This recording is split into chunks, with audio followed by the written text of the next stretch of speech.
اب میں اپنے اگلے خطیب کو دعوت دینے سے قبل انہی کی نظر ایک شعر کرنا چاہوں گا۔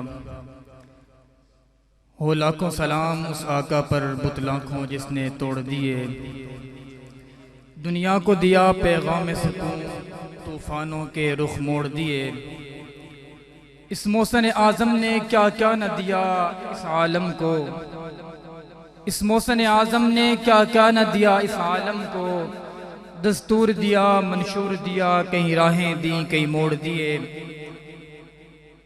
اب میں دعوت دے رہا ہوں جناب محترم بھائی عمر فاروق صاحب کو کہ وہ آئیں سٹیج پر اپنے خیالات کا اظہار فرمائیں۔ الحمد للہ فقط والشکر للہ وللناس والصلاة والسلام على رسوله الكريم اما بعد فاعوذ باللہ من الشیطان الرجیم بسم اللہ الرحمن الرحیم لقد من الله على المؤمنين إذ بعث فيهم رسولا من أنفسهم يتلو عليهم آياته ويزكيهم ويعلمهم الكتاب والحكمة وإن كانوا من قبل لفي ضلال مبين صدق الله العظيم۔ حضور آئے تو سر آفرینش پا گئی دنیا، اندھیروں سے نکل کر روشنی میں آ گئی دنیا، بجھے چہروں سے زنگ اترا ستے چہروں پہ نور آیا، حضور آئے تو انسانوں کو جینے کا شعور آیا۔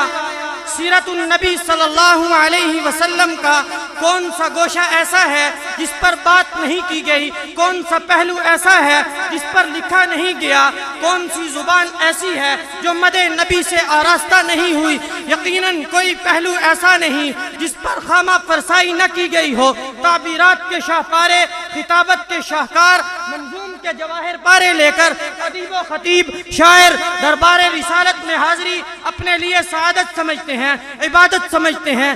انداز سب کا عاشقانہ، ہر ایک کا والہانہ، اس لیے نہیں کہ سیرت سرور دو عالم صلی اللہ علیہ وسلم کو اس کی ضرورت ہے، بلکہ جمال سیرت تو ان سب سے مستغنی و بے نیاز ہے۔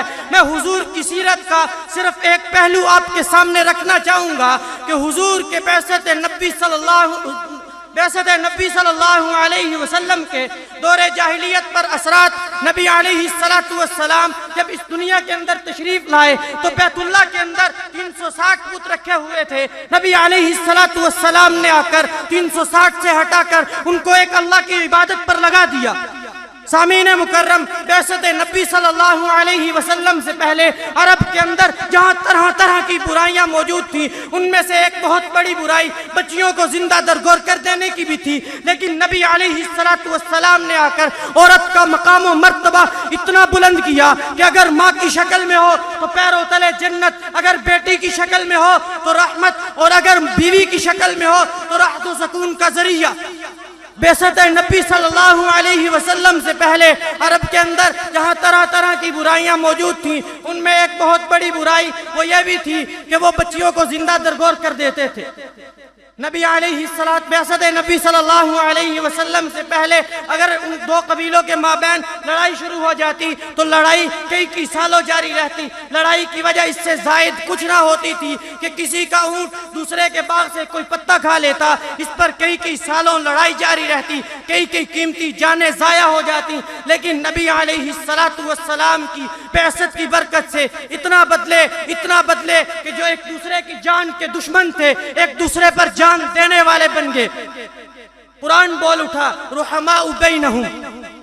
حضور کی بعثت سے پہلے جن پر کوئی حکومت کرنے کے لیے تیار نہیں تھا، حتیٰ کہ اس وقت کی سپر پاور روم اور فارس بھی ان پر حکومت کرنے کے لیے تیار نہیں تھی، حضور کی بعثت کی برکت سے اتنا بدلے کہ پھر روم اور فارس کو بھی ان کے قدموں میں ڈھیر ہونا پڑا۔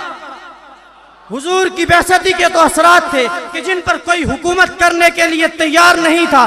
سیدنا فاروق اعظم کا دور اٹھائیے، 22 لاکھ مربع میل پر حکومت کر رہے تھے۔ قرآن بول اٹھا اشداء علی الکفار رحماء بینہم۔ حضور کی بعثتی کے تو اثرات تھے کہ حضور نے علم کی دنیا کے اندر خیالات آرائی کے بجائے حقیقت نگاری کا درس دیا۔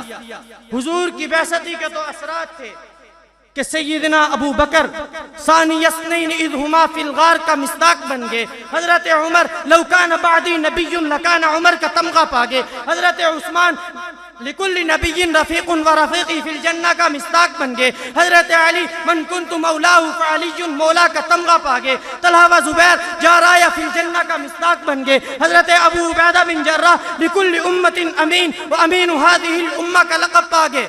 حضور کی بعثت ہی کے تو اثرات تھے کہ شاعر بول اٹھا کہ جو خود نہ تھے راہ پر اوروں کے ہادی بن گئے، وہ کیا نظر تھی جس نے مردوں کو مسیحا کر دیا۔ وما علینا الا البلاغ المبین۔